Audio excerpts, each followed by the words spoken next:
తిరిగి మేము దాడులు చేస్తామనే స్థాయికి మళ్ళీ రావడం, ట్రంప్ ఏమో మీనమేషాలు లెక్క పెడుతూ ఉండడం, పరిస్థితులు చేయి దాటిపోతూ ఉండడం దేనికి సంకేతం? ఎందుకు డిలే చేస్తున్నారు? దేనికోసం డిలే చేస్తున్నారు?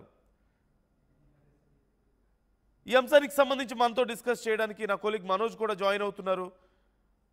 మనోజ్, మనం చూస్తున్నాం ఇక్కడ చాలా అంశాలు ఉన్నాయి. ఒకటి, సీజ్ ఫైర్ ఒప్పందానికి ఒప్పుకున్న తర్వాత మళ్ళీ పాకిస్తాన్ ఇష్టం వచ్చినట్లుగా ఎయిర్ స్ట్రైక్స్ చేస్తుంది ఆఫ్ఘనిస్తాన్ మీద.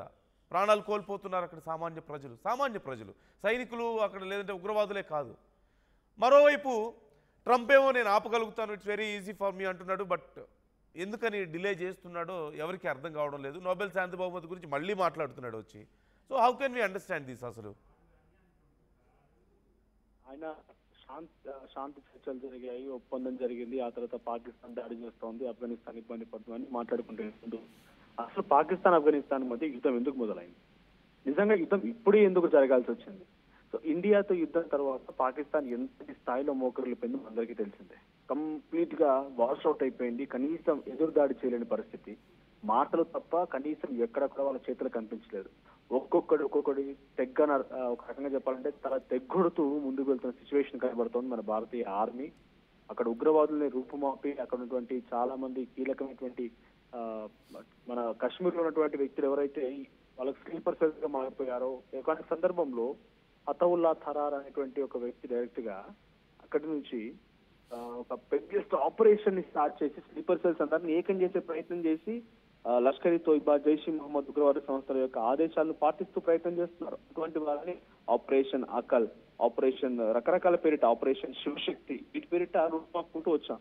సో అటువంటి అచేతన పరిస్థితులు ఉన్నటువంటి పాకిస్తాన్ ని ఒక్కసారిగా అమెరికా వచ్చి మీ దగ్గర ఆయిల్ రిజర్వ్స్ పెట్టుబడులు పెడతామని చెప్పి ఆయిల్ రిజర్వ్స్ తోని కొన్ని ఒప్పందాలు కుదుర్చుకుంది. ఆ తర్వాత రేర్ ఎర్త్ మినరల్స్ గురించి ఒక ఒప్పందం కుదుర్చుకొని ఒక లోడ్ ఆల్రెడీ అమెరికాకు వెళ్ళిపోయింది. మళ్ళీ $500 మిలియన్ తో పెట్టుబడి పెట్టడానికి సిద్ధమవుతోంది. పస్ని అనేటువంటి పోర్ట్ ని అమెరికా స్వాధీనపరుచుకుంది. ఏదో ఒక RuPay at the same time America, Pakistan రెండు కలిసి ఒక ఒప్పందాన్ని తీసుకొని టర్కీకి 1000 ఎకరాల కేటాయించి ఇక్కడ ఒక బిగ్గెస్ట్ ఇండస్ట్రియల్ హబ్ ని, ఇంటర్నేషనల్ ఇండస్ట్రియల్ హబ్ ని ఏర్పరచడం కోసం పాకిస్తాన్ తన ల్యాండ్ ని టర్కీకి ఈ స్థాయిలో డబ్బులు వచ్చిన తర్వాత ఎవడని ఊరుకుంటాడా? సో 120 మిసైల్స్ కూడా అమెరికా నుంచి పాకిస్తాన్ కి అందాయి. ఒక ఎయిర్ డిఫెన్స్ సిస్టమ్ కూడా అందినట్టుగా చర్చలు జరుగుతున్నాయి. బట్ ఇట్స్ నాట్ అఫీషియల్, ఎక్కడ కూడా అఫీషియల్ అనౌన్స్మెంట్ లేదు. సో షాంఘై కోఆపరేషన్ ఆర్గనైజేషన్ పేరిట 12 దేశాలు ఏకమైపోయి ఉగ్రవాదాన్ని రూపుమాపాలి, ఎవరైనా సరే ఉగ్రవాదాన్ని రూపుమాపాలని చెప్పి అటు షాంఘై కోఆపరేషన్ ఆర్గనైజేషన్ చైనా వేదిక జరిగింది. ఆ తర్వాత రకరకాల దేశాలు, బ్రెజిల్, రష్యా, ఈ దేశాల్లో కూడా, రష్యా, అమెరికా, ఈ దేశాల్లో కూడా ఒక డిస్కషన్ జరిగింది ఉగ్రవాదాన్ని రూపుమాపాలని చెప్పి. సో ఇప్పుడు అమెరికా పాకిస్తాన్ తో దగ్గర ఉంటుంది. పాకిస్తాన్ ని గతంలోనే అమెరికాకు సంబంధించినటువంటి ప్రతినిధులు పాకిస్తాన్ ఉగ్రవాద దేశంగా, ఉగ్రవాదులకు సంబంధించి ఒక ఫ్యాక్టర్ గా గతంలో గమనించారు, కొన్ని సందర్భాల్లో చెప్పుకొచ్చారు కూడా. జార్జ్ బుష్ ఉన్నప్పుడు కానివ్వండి, లేకపోతే ఒబామా, వీళ్ళ సందర్భాల్లో కొన్ని సందర్భాల్లో చర్చకు వచ్చాయి అవన్నీ కూడా. సో అటువంటి సిచ్యువేషన్ నుంచి ఈ రోజు అమెరికా పాకిస్తాన్ తో స్నేహం చేస్తుందంటే వాళ్ళపై ఇన్ఫర్మేటివ్ అపవాదం వచ్చే అవకాశం ఉంది. కాబట్టి పాకిస్తాన్ మేము ఉగ్రవాదం కాదు అని చెప్పుకోవడం కోసం మేము కూడా బాధితులమే, మా పైన కూడా ఉగ్రవాద చర్యలు జరుగుతున్నాయి, ఇదిగో ఉగ్రవాద అసలు దేశం అయింది ఆఫ్ఘనిస్తాన్ అంటే దొంగే ఇంకొక దొంగని దొంగ అని చూపించినట్టుగా బూసిగా చూపించి దాడి చేస్తుంది. మరి ఆ రోజు పాకిస్తాన్ దగ్గర అత్యతన పరిస్థితున్న సిచ్యువేషన్ నుంచి సడన్ గా ఈ రోజు దాడి చేసి ఆఫ్ఘనిస్తాన్ పైన ఎయిర్ స్ట్రైక్ తో రెచ్చిపోయి ఆఫ్ఘనిస్తాన్ కొంత ఇబ్బంది గురి చేయాల్సిన పరిస్థితి వచ్చిందనంటే డెఫినెట్ గా డొనాల్డ్ ట్రంప్ యొక్క సహాయం ఉన్నట్టే. టేకింగ్ అన్ ఎగ్జాంపుల్ నందు, ఇరాన్ లో న్యూక్లియర్ బాంబ్ ఉంది. న్యూక్లియర్ ద్వారా ఇతర దేశాలపై వాళ్ళు కనుక రెచ్చిపోయి దాడులు చేయాల్సి వస్తే అవన్నీ కూడా పూర్తిగా నాశనం అవుతాయని చెప్పి, అలా జరగకూడదు, నేను ప్రపంచ శాంతి కోసం ప్రయత్నం చేస్తున్నా, సో ఇరాన్ లో ఉన్నటువంటి న్యూక్లియర్ స్థావరం కుల్లగొడతానని చెప్పి అమెరికా అధ్యక్షుడు డొనాల్డ్ ట్రంప్ డైరెక్ట్ వెళ్ళి దాడులు చేసి వచ్చాడు. మరి ఇప్పుడు అదే న్యూక్లియర్ బాంబ్ పాకిస్తాన్ దగ్గర ఉంది. పాకిస్తాన్ అది చెప్తోంది, మేము కూడా ఏ క్షణమైనా భారత్ పై దాడి చేస్తాం, భారత్ ని అంతమొందిస్తాం, సింధు జలాలని పేట్ చేస్తాం, డ్యామ్లని కూల్ చేస్తాం, అంటే న్యూక్లియర్ బాంబ్ ని ఉపయోగిస్తామని చాలా స్పష్టంగా అక్కడ ప్రతినిధులు చెప్తున్నా కూడా మరి అక్కడ ఇరాన్ లో తప్పు అనిపించింది కానీ పాకిస్తాన్ తప్పు అనిపించలేదు డొనాల్డ్ ట్రంప్ కి. ఇరాన్ లో తప్పు అనిపించి అక్కడ కుప్పగోల్చిన డొనాల్డ్ ట్రంప్ అమెరికా, పాకిస్తాన్ మాట్లాడుతూ ఉంటే ఎందుకు మరి మౌనంగా ఉంటున్నాడు? సో పాకిస్తాన్ ఈ రోజు యుద్ధానికి పాల్పడుతుందంటే ప్రధానమైన కారణం అమెరికా.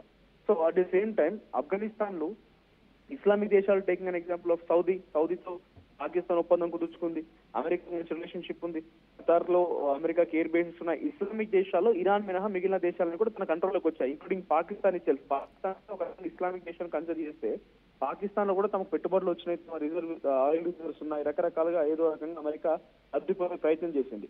ఇక మిగిలిందల్లా ఆఫ్ఘనిస్తాన్ లో చాలా రిచెస్ట్ మినరల్స్ ఉంటుంటాయి. ఈ ఇస్లామిక్ దేశం అన్నింటిలో పోలిస్తే Afghanistan is definitely place for richest minerals. So అక్కడ ఇప్పుడు అమెరికా అదే డొనాల్డ్ ట్రంప్ కన్ను పడినట్టుంది. అందుకే పాకిస్తాన్ తో యుద్ధానికి దింపించి ఆఫ్ఘనిస్తాన్ పైన దాడి చేస్తున్నాడు. ఆఫ్ఘనిస్తాన్ ఎక్కడ కూడా వాళ్ళు తాలిబాన్లు వచ్చేసి ప్రభుత్వాన్ని స్వాధీనపరుచుకున్నప్పుడు కూడా అమెరికా అధ్యక్షుడు సహాయం కోరలేదు. అలాంటి అమెరికా అధ్యక్షుడి దగ్గరికి వెళ్ళిపోయి మోకర్లు లేదు.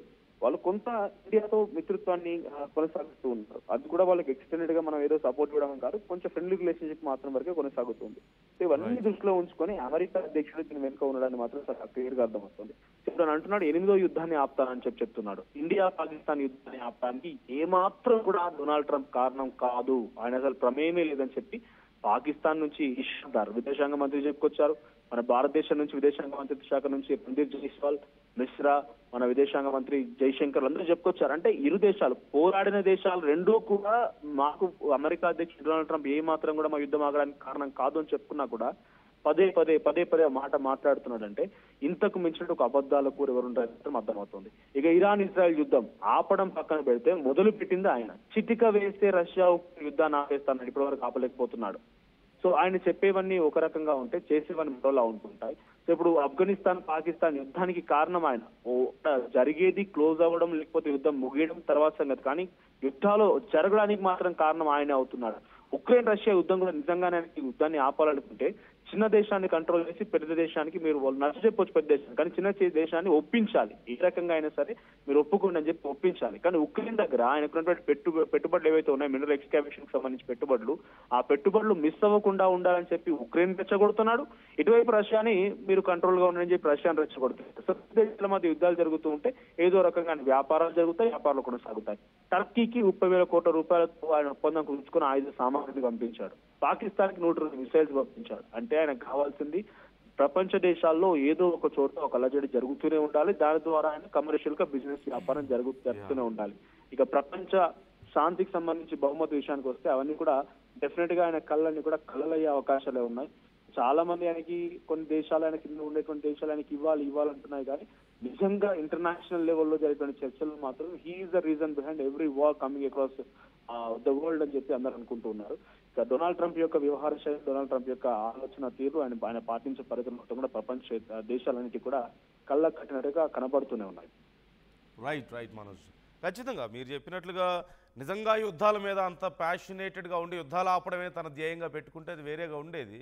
దీంట్లో చాలా రకాల కోణాలు ఉన్నాయి, వ్యాపారం అయి ఉండొచ్చు, రకరకాల కోణాలు ఉన్నాయి. Thank you Manoj. ఖచ్చితంగా మనోజ్ చెప్పినట్లుగా అనేక కోణాలు ఇందులో ఉన్నాయి. ఇప్పటికిప్పుడు జరిగింది కాదు ఇవేవి కూడా. యుద్ధాలు మొదలవడానికైనా సరే, యుద్ధాలు ఆగడానికైనా సరే ఇమ్మీడియట్గా ఏదో ఎవరో ఒకరు వెంటనే వెళ్ళి ఆపేసే పరిస్థితి కాదు. ఇప్పుడు ట్రంప్ కూడా ఇండియా పాకిస్తాన్ యుద్ధాన్ని నేనే ఆపానని మరొకసారి క్లెయిమ్ చేసుకునే ప్రయత్నం చేశాడు. బట్ ఖచ్చితంగా ఎవ్రీబడి నో అది జరిగింది అలా కాదు. అట్ ది సేమ్ టైం ఇప్పుడు పాకిస్తాన్కి సంబంధించి ఆఫ్ఘనిస్తాన్ యుద్ధం జరుగుతున్న నేపథ్యంలో ఇది ఎస్కలేట్ అవ్వడానికైనా సరే లేదంటే ఆగడానికైనా సరే అంతర్గతంగా చాలా కారణాలు ఉన్నమాట వాస్తవం అయినప్పటికీ ఆపగలిగే శక్తి లేదా అంటే ఉంది. మరి ఎందుకు ఆపడం లేదు అంటే మళ్ళీ నాకు శాంతి బహుమతి రావట్లేదు, నేను ఆపుతాను, నేను యుఎస్ని పరిపాలించాలి కదా, మరి నాకు ఆ పని కూడా చాలా ఇంపార్టెంటే కదా, ఇవన్నీ ఏదేదో మాట్లాడుతున్నటువంటి పరిస్థితి కనిపిస్తుంది. సో ఏది ఏమైనప్పటికీ యుద్ధాలు ఆగాలనే కోరుకుందాం. ఈ యుద్ధం మరి ఇప్పుడు పాకిస్తాన్ అటాక్ చేసిన నేపథ్యంలో తిరిగి ఆఫ్ఘనిస్తాన్ ఇప్పుడు ఏం చేయబోతుంది? తిరిగి అటాక్ చేస్తుందా? ఈలోగా ఇంకేదైనా మ్యాజిక్ జరిగే అవకాశం ఉందా ట్రంప్ వైపు నుంచి? మీ కామెంట్స్ కూడా నాతో పంచుకునే ప్రయత్నం చేయండి.